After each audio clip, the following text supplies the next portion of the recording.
પૂજા હંમેશા અભ્યાસમાં અવ્વલ આવતી હતી. તે આગળ બીટેક કરવા માંગતી હતી, પરંતુ તેના ભાઈ અને ભાભી ઈચ્છતા ન હતા કે તે આગળ અભ્યાસ કરે. એટલે જ પૂજાના ભાઈ અનિલે તેની માતા સુમિત્રાજીને ભડકાવવાનું શરૂ કર્યું.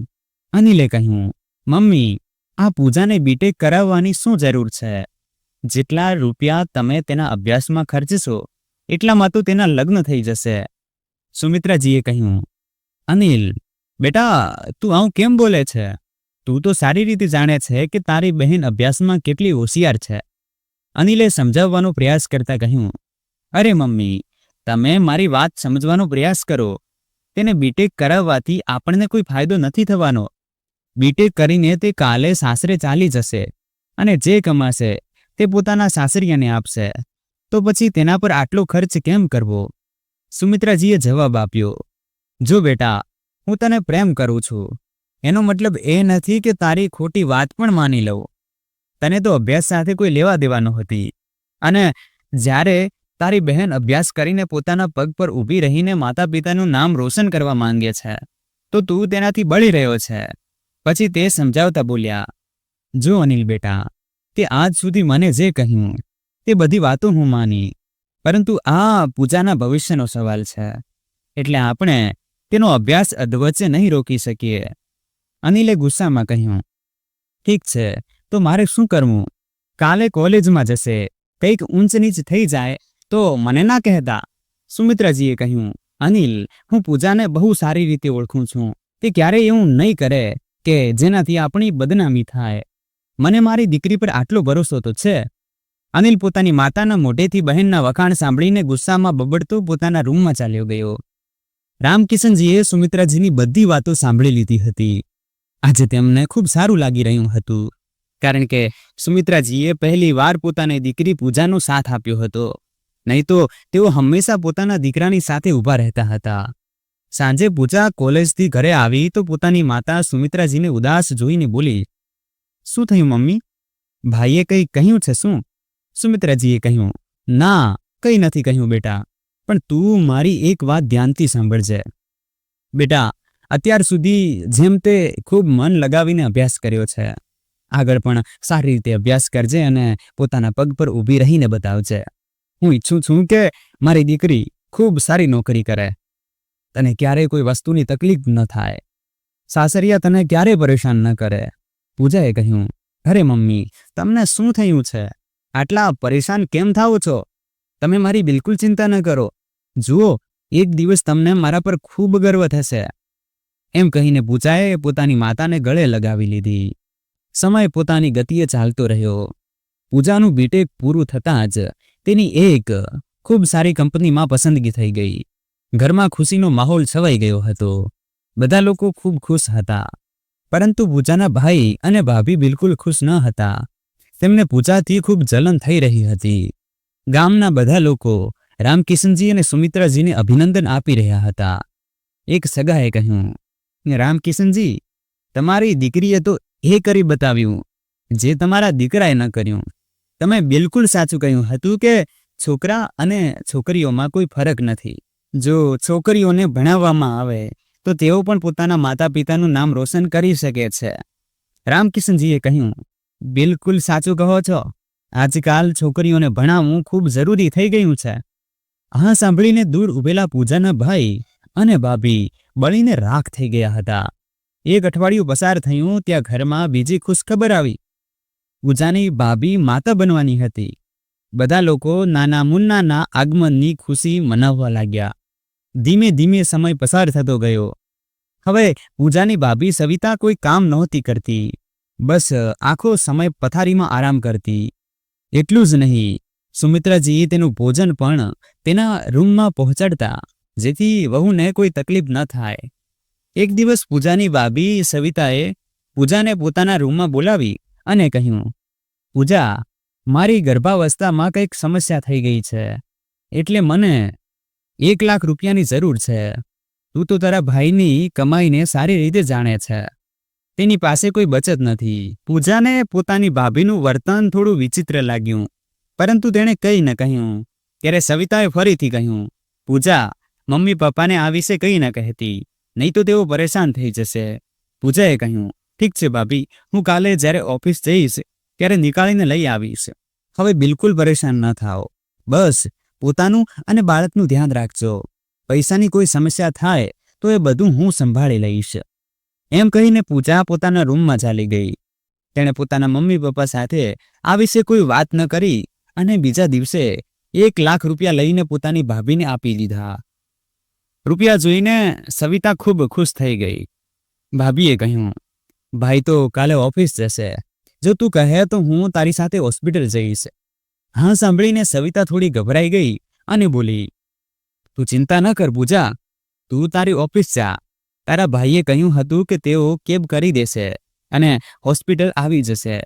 પછી પૂજાએ કહ્યું, ઠીક છે ભાભી, જો કોઈ જરૂર પડે તો મને ફોન કરીને કહેજો, હું આવી જઈશ. પૂજા જ્યારે સવિતાને રૂપિયા આપી રહી હતી ત્યારે બહારથી સુમિત્રાજીએ જોઈ લીધું હતું. પૂજા જેવી પોતાના રૂમમાં ગઈ, તેની પાછળ સુમિત્રાજી પણ રૂમમાં ગયા. પૂજાએ આશ્ચર્યથી પોતાની માતા તરફ જોયું અને પૂછ્યું, શું થયું મમ્મી, તમે મારી પાછળ કેમ આવો છો? સુમિત્રાજીએ કહ્યું, બેટા મને સાચું સાચું કહે, તે તારી ભાભીને એ 1 લાખ રૂપિયા કેમ આપ્યા? તે આટલી મોટી રકમ નીકાળીને તારી ભાભીને આપી દીધી અને અમને એક વાર પણ પૂછવાની જરૂર ન લાગી? પૂજાએ કહ્યું, અરે મમ્મી, ભાભીને જરૂર હતી એટલે મેં આપી દીધા, કારણ કે તેમની ગર્ભાવસ્થામાં કંઈક ગૂંચવણો થઈ ગઈ છે, એટલે તેમને પૈસાની જરૂર હતી. સુમિત્રાજીએ કહ્યું, પૂજા બેટા, લાગે છે કે તું તારી ભાભીને હજુ સુધી ઓળખી નથી શકી. પૂજાએ કહ્યું, અરે મમ્મી, પરેશાન ન થાઓ, કોઈ વાંધો નહીં, પૈસા તો ફરીથી આવી જશે. જો હું રૂપિયા ન આપું અને ભાભીના બાળકને કંઈક થઈ જાય તો કદાચ હું મારી જાતને જીવનભર માફ ન કરી શકું. સુમિત્રાજીએ કહ્યું, ચાલ ઠીક છે બેટા, કોઈ વાંધો નહીં, અમે તેને પૈસા આપવાથી ના નથી પાડતા, પણ આગલી વાર જો બહુ તારી પાસે પૈસા માગે તો અમને જરૂર કહેજે. પૂજાએ કહ્યું, ઠીક છે મમ્મી, આગળથી તમારી વાતોનું ધ્યાન રાખીશ. ચાલો હવે ઝડપથી ખાવાનું લાવી દો, ખૂબ જોરથી ભૂખ લાગી છે. સુમિત્રાજી બહાર આવીને બધા માટે ખાવાનું લાવવા લાગ્યા. થોડા સમય પછી સવિતાની સહેલીઓ તેને મળવા ઘરે આવી. સુમિત્રાજી બધાને ચા નાસ્તો આપવા તેમના રૂમમાં જઈ રહ્યા હતા કે તેમનો અવાજ સાંભળીને ત્યાં જ થંભી ગયા. સવિતાની એક સહેલી કહી રહી હતી, યાર સવિતા, તું તો ઘરે બેઠી બેઠી પૂરી સેલરી મેળવી લે છે. તારી નણંદની બધી કમાણી તું તારા એસો આરામમાં ઉડાવી દે છે અને એ પાગલ આટલી મોટી પોસ્ટ પર કામ કરે છે, પણ તેને એ સમજાતું નથી કે તું તેને મૂર્ખ બનાવી રહી છે. ત્યારે બીજી સહેલી બોલી, આવા ભોળા લોકોના કારણે જ તો આપણું જીવન એસો આરામમાં છે. જો આવા સીધા સાદા લોકો દુનિયામાં ન હોત તો ખબર નહીં આપણું શું થાત. એમ કહીને બધી સહેલીઓ ખડખડાટ હસવા લાગી. એક સહેલીએ પૂછ્યું, અરે સવિતા, એ તો બતાવ, તારી નણંદના લગ્ન ક્યારે થશે? તારું એટીએમ આ ઘરને ક્યારે છોડીને જશે? બીજી સહેલીએ કહ્યું. તો સવિતા બોલી, તું ચિંતા ન કર, હું મારું એટીએમ એટલી સરળતાથી જવા નહીં દઉં. હું પૂજાના લગ્ન ક્યારેય નહીં થવા દઉં.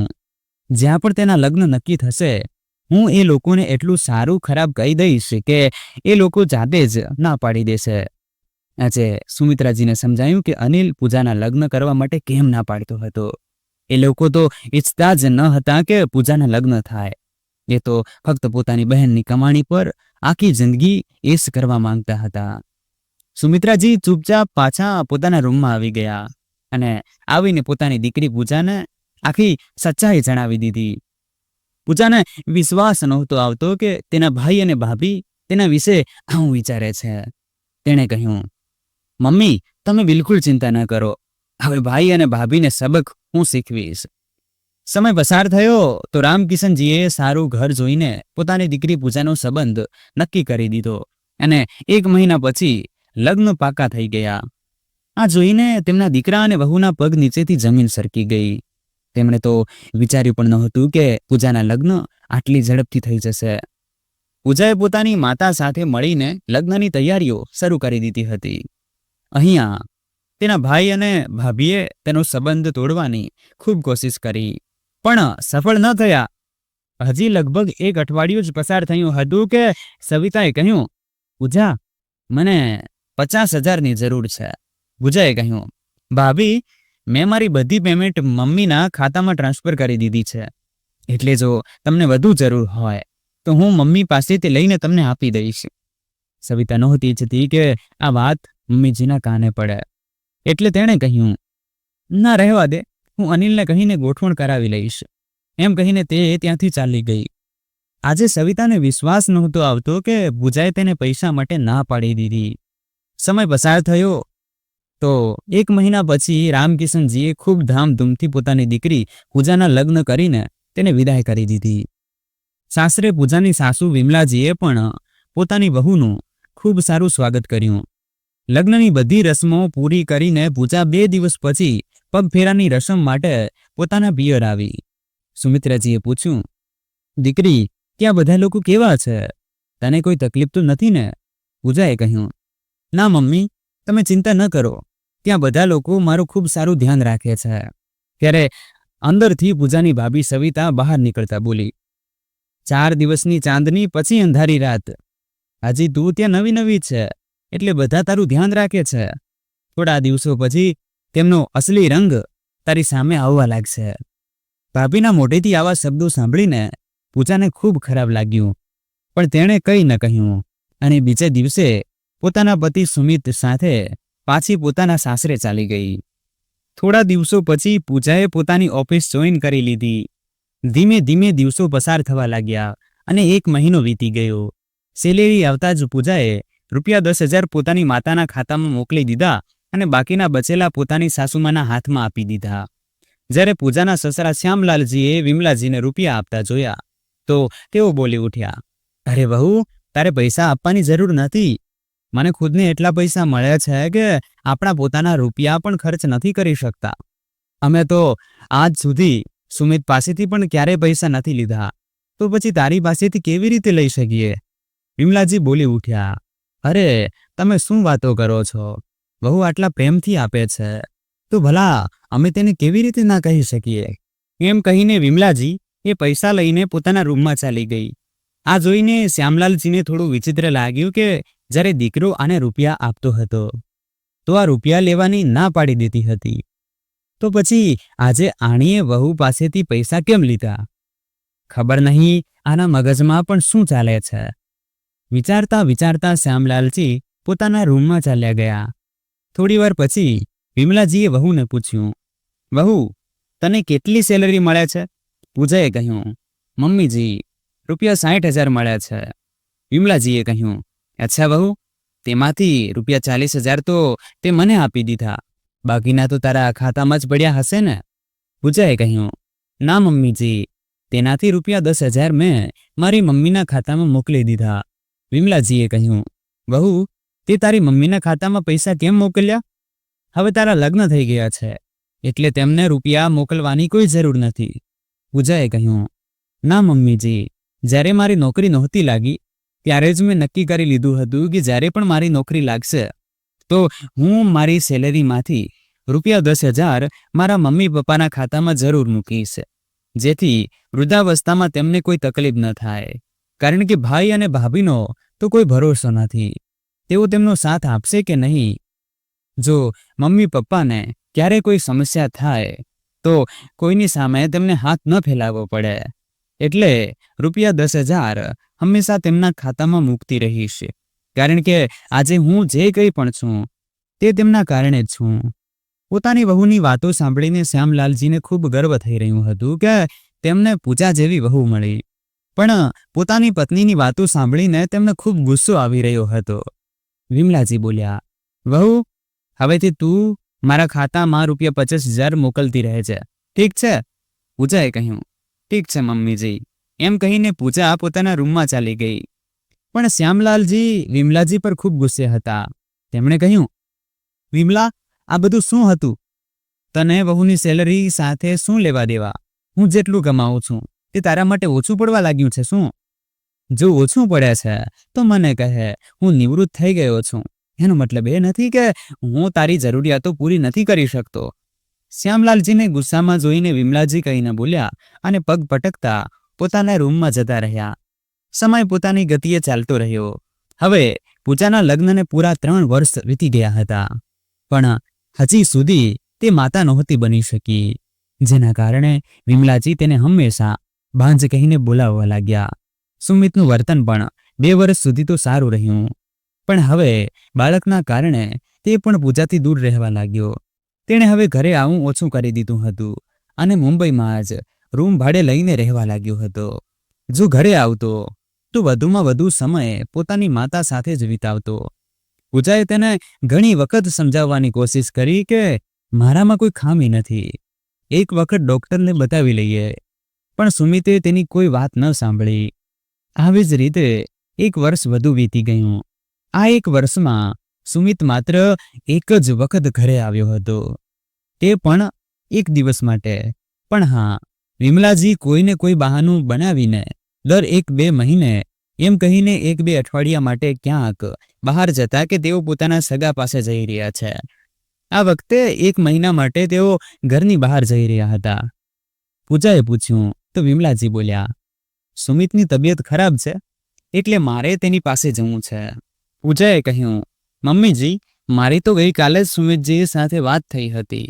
તેમણે મને તો આ વિશે કંઈ જ નથી કહ્યું. તમે એવું કરો મમ્મીજી, તમે ઘરે રહો, હું ઓફિસમાંથી 1 મહિનાની રજા લઈ લઉં અને હું સુમિતની પાસે જઈશ. વિમલાજી ગુસ્સાથી બોલ્યા, તારું મગજ તો ઠેકાણે છે ને? હું તેની માતા છું, શું હું તેની પાસે નથી જઈ શકતી? અને પછી તારે રજા લેવાની શું જરૂર છે? તું તારું કામ કર, હું જઈશ. એટલું કહીને વિમલાજી મુંબઈ માટે નીકળી ગયા. તો પૂજા સમજી ગઈ કે ચોક્કસ કંઈક તો વાત છે જે આ લોકો મારાથી છુપાવી રહ્યા છે. તેણીએ 1 અઠવાડિયાની રજા લીધી અને પોતાના સસરાને કહી દીધું કે તે પોતાના મમ્મી પપ્પા પાસે જઈ રહી છે.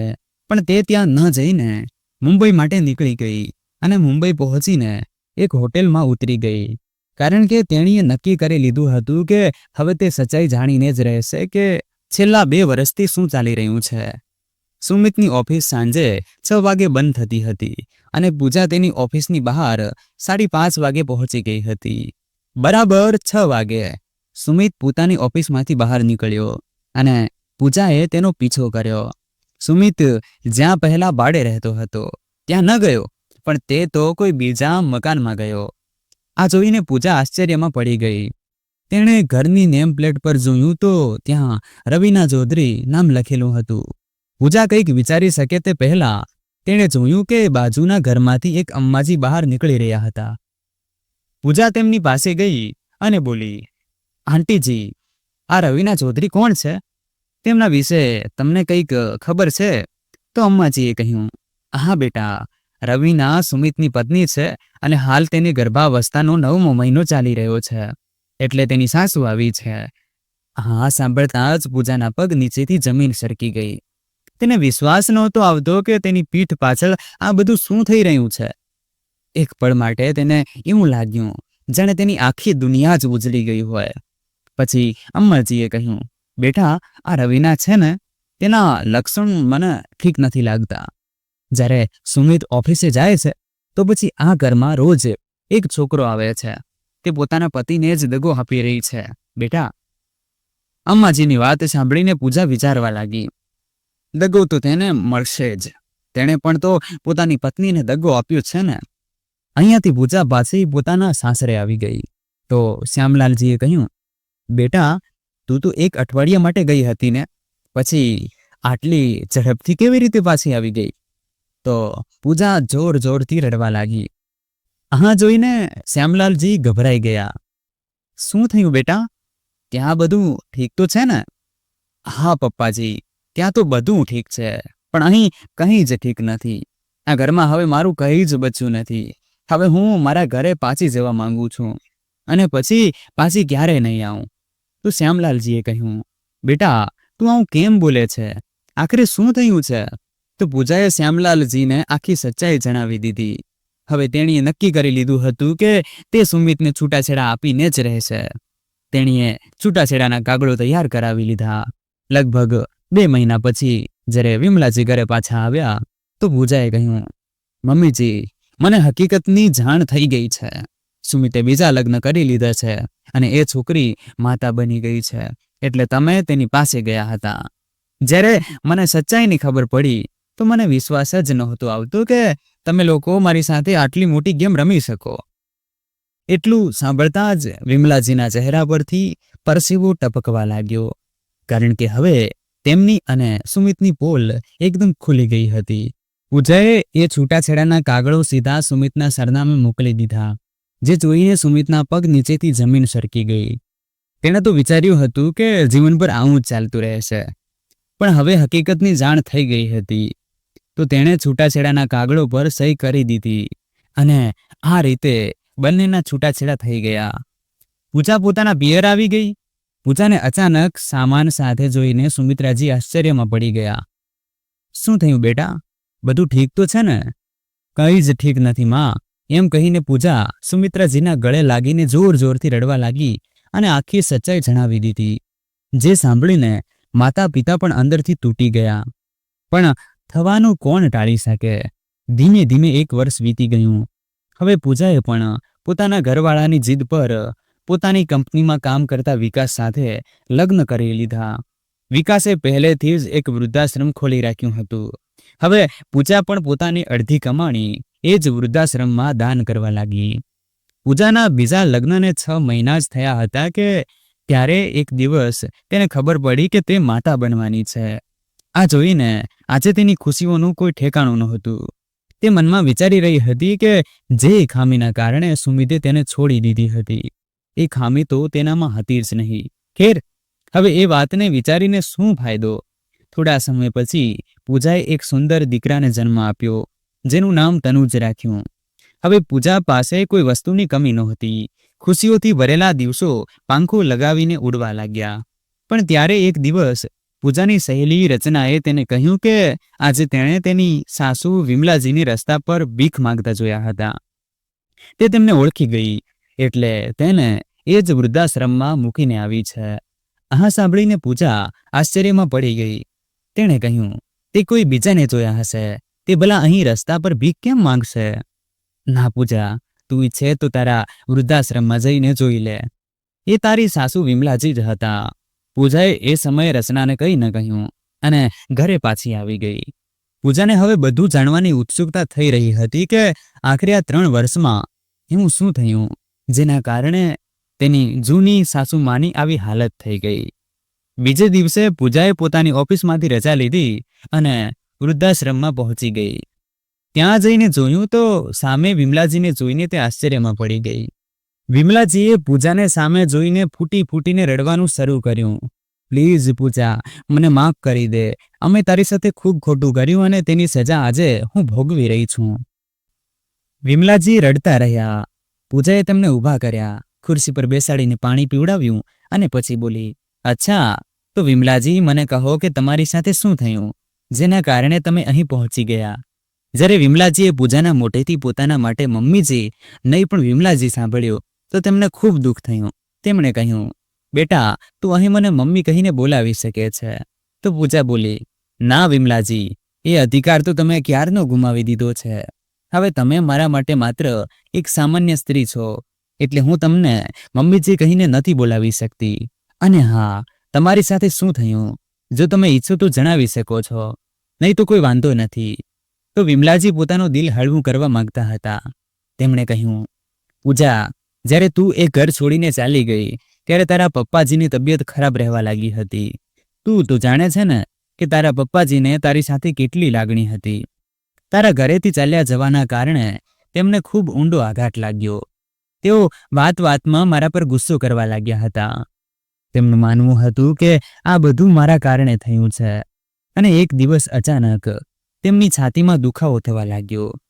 જ્યારે હું તેમને ડૉક્ટર પાસે લઈ ગઈ તો ખબર પડી કે તેમને હાર્ટ એટેક આવ્યું હતું અને હવે તેઓ આ દુનિયા છોડીને ચાલ્યા ગયા છે.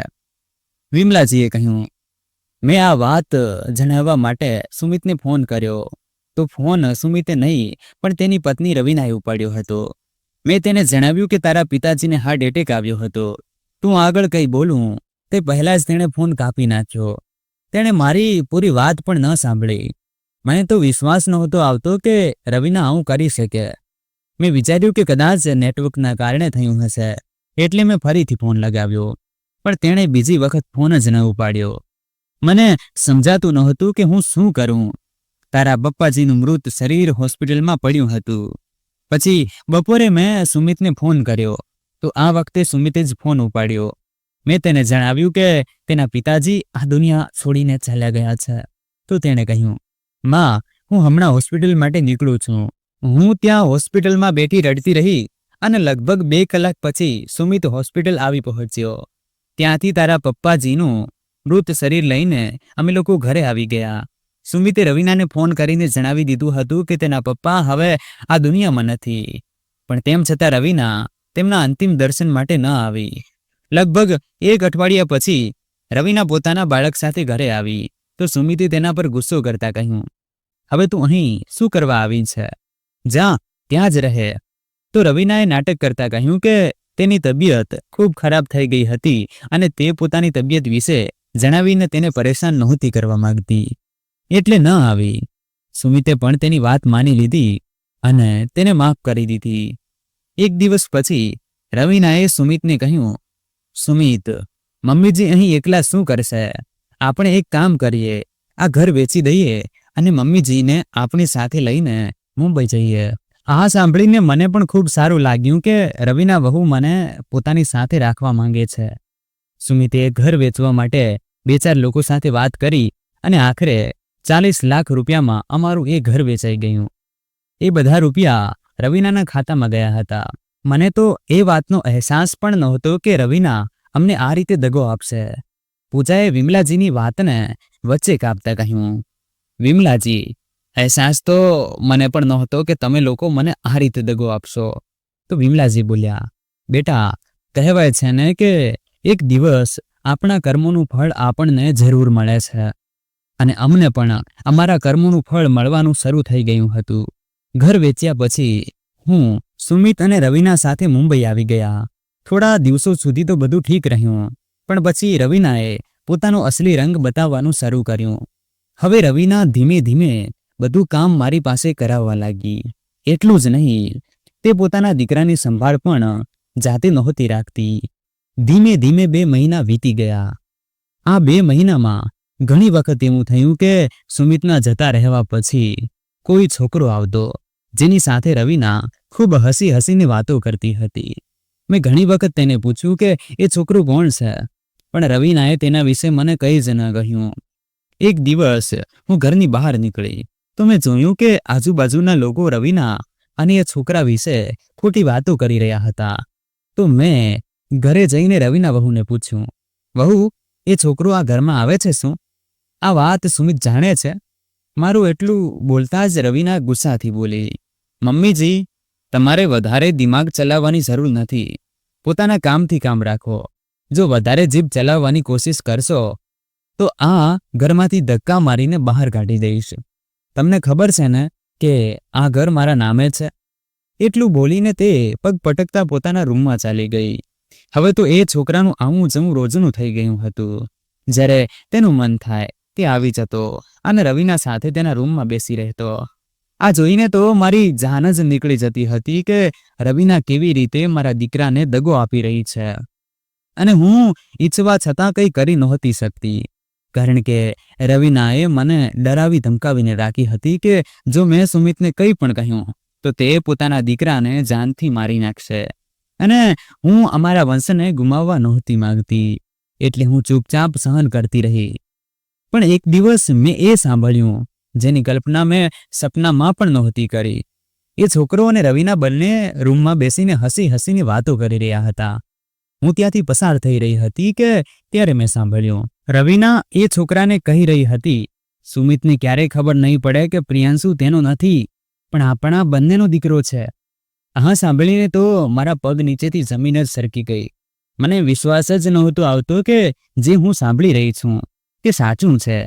એ બંનેએ તો મારા દીકરાને મારી નાખવાની યોજના પણ બનાવી લીધી હતી, કારણ કે બધી સંપત્તિ તો રવિના પાસે જ હતી. હું ચૂપચાપ પાછી આવી ગઈ. હવે મેં નક્કી કરી લીધું હતું કે હું મારા દીકરા સુમિતને કંઈ થવા નહીં દઉં. એટલે જ્યારે સાંજે સુમિત ઘરે પાછો આવ્યો તો મોકો જોઈને મેં તેને આખી સચ્ચાઈ જણાવી દીધી કે પ્રિયાંશુ તેનું બાળક નથી. આ સાંભળતા જ સુમિતની આંખોમાંથી આંસુ વહેવા લાગ્યા. જે બાળક માટે તેણે તને દગો આપ્યો હતો એ બાળક તો તેનું હતું જ નહીં. મેં સુમિતને એ પણ જણાવી દીધું કે એ બંને તેને મારી નાખવાની યોજના બનાવી રહ્યા છે. તો સુમિતે કહ્યું, મમ્મી, હવે મારામાં બચ્ચું જ શું છે? હું તો મરી જ ગયો છું. મેં પૂજાને દગો આપ્યો અને આજે મને પણ બદલામાં દગો જ મળ્યો. પણ આટલો મોટો દગો થશે એ મેં ક્યારેય નહોતું વિચાર્યું. એમ બોલીને તે જોર જોરથી રડવા લાગ્યો. હવે તેણે ઓફિસ જવાનું છોડી દીધું હતું. કંઈ ખાતો પીતો ન હતો. એટલું જ નહીં, જ્યારે પ્રિયાંશુ, જેને તે અત્યાર સુધી પોતાનો દીકરો માનતો આવ્યો હતો, તેની પાસે આવતો તો તેને પણ દાંટીને ભગાડી દેતો અને પાગલોની જેમ ખૂણામાં પડી રહેતો. રવીનાને બધી ખબર પડી ગઈ હતી કે અમને તેની હકીકતની ખબર પડી ગઈ છે, એટલે તે અમારી સાથે વધુ ખરાબ વર્તન કરવા લાગી. આ બધાના લીધે એક દિવસ સુમિતે આત્મહત્યા કરી લીધી. સુમિત અને તેના પિતા બંને મને છોડીને ચાલ્યા ગયા. પણ ખબર નહીં હું હજી સુધી જીવતી કેમ હતી. સુમિતના મર્યા પછી રવીનાએ એ છોકરા સાથે લગ્ન કરી લીધા અને એ બંને એક સાથે રહેવા લાગ્યા. તો મેં વિચાર્યું, જ્યારે મારો દીકરો જ નથી રહ્યો તો પછી મને આ ઘરમાં શું લેવા દેવા? હું પણ ત્યાંથી ચાલી આવી. મારા પરિવારનો આટલો મોટો અંત આવશે એ મેં તો ક્યારેય સપનામાં પણ નહોતું વિચાર્યું. ન હું એ દિવસે બાળકની ખાતર તને ઘરમાંથી કાઢી મૂકતી અને ન આજે આ બધું થતું. ક્યાંક ને ક્યાંક મેં મારા ઘરની બરબાદી મારા હાથે જ લખી હતી, કારણ કે એ છોકરી સાથે સુમિતના લગ્ન તો મેં જ કરાવ્યા હતા. જ્યારે હું એ ઘરમાંથી નીકળી હતી ત્યારે મારી પાસે કંઈ જ નહોતું. કોઈ ગાળો આપતું, કોઈ ધક્કો મારતું, તો કોઈ ખાવાનું કંઈક આપી દેતું. આવી રીતે દિવસો પસાર થવા લાગ્યા. ત્યારે એક દિવસ મને તારી સહેલી રચના દીકરી મળી. હું તો તેને ઓળખતી જ નહોતી, પણ તે મને ઓળખી ગઈ અને મને પોતાની સાથે આ વૃદ્ધાશ્રમમાં લઈ આવી. પણ બેટા, હું એ નહોતી જાણતી કે આ વૃદ્ધાશ્રમ તારું છે, કે પછી કદાચ હું આ હાલતમાં પણ એવી નહોતી કે તે જાણી શકું. બસ આ જ હતી મારી તારા આવ્યા પછીની કહાની, જેમાં મેં મારું બધું ગુમાવી દીધું. વિમલાજીની વાતો સાંભળીને ત્યાં જેટલા લોકો બેઠા હતા બધાની આંખો ભીની થઈ ગઈ. વિકાસે ઊભા થઈને કહ્યું, આંટીજી, હવે તમે બિલકુલ પણ પરેશાન ન થાઓ. અહીં તમને કોઈ તકલીફ નહીં થાય, તમે આરામથી રહો. હજી આ વાતો ચાલી જ રહી હતી કે ત્યારે અંદરથી એક વૃદ્ધ મહિલા તનુજને લઈને આવી, જે અંદર રમી રહ્યો હતો. પૂજા દીકરી, લાગે છે તારા દીકરાને ભૂખ લાગી છે, જરા તેને કંઈક ખવડાવી પીવડાવી દે. તો પૂજાએ પોતાના દીકરાને ખોળામાં લીધો અને વિકાસ સાથે પોતાના ઘરે પાછી આવી ગઈ. પાછળથી વિમલાજીએ એ વૃદ્ધ મહિલાને પૂછ્યું, આ તનુજ પૂજા અને વિકાસનો જ દીકરો છે શું? તો તેણે જણાવ્યું, હા, પૂજા અને વિકાસના લગ્ન થઈ ગયા છે અને તનુજ એ જ તેમનો દીકરો છે. આ સાંભળીને વિમલાજી પોતાને કોસવા લાગ્યા કે કાશ તેમણે થોડું સબર રાખ્યું હોત તો આજે તેમનું હસતું રમતું કુટુંબ આવી રીતે બરબાદ ન થાતું. આજે વિમલાજી પાસે પસ્તાવા સિવાય કંઈ બચ્યું નહોતું. વાર્તાના અંતમાં વિમલાજીની આંખોમાંથી ઝરતા આંસુઓ અને હૈયામાં ઉઠતો પસ્તાવો એક એવી કથા કહે છે જે આપણને જીવનની કિંમત અને સંબંધોનું મૂલ્ય સમજાવે છે. પૂજાએ પોતાની મહેનત અને હિંમતથી નવું જીવન શરૂ કર્યું, પણ વિમલાજીની ભૂલોની સજા તેમના આખા કુટુંબને ભોગવવી પડી. આ વાર્તા આપણને એ શીખવે છે કે કર્મોનું ફળ ક્યારેય આખી જિંદગીને બદલી નાખે છે. આપણે પ્રેમ, વિશ્વાસ અને સમજણની કિંમતને ક્યારેય ઓછી ન આંકવી જોઈએ. જો આવી ભાવાત્મક અને જીવનના ઊંડા પાઠ આપતી વાર્તાઓ તમને ગમતી હોય તો દિનેશ વોઇસ ગુજરાતી ચેનલને સબસ્ક્રાઇબ કરો. અહીં તમને બીજી ઘણી એવી વાર્તાઓ મળશે જે તમારા હૃદયને સ્પર્શી જશે અને જીવનને નવી દિશા આપશે. માટે મિત્રો, આજના આપણા વિડીયોને એક લાઇક કરીને આપણી ચેનલને સબસ્ક્રાઇબ કરવાનું ભૂલશો નહીં અને આવી વધુ વાર્તાઓનો આનંદ માણતા રહો. ધન્યવાદ.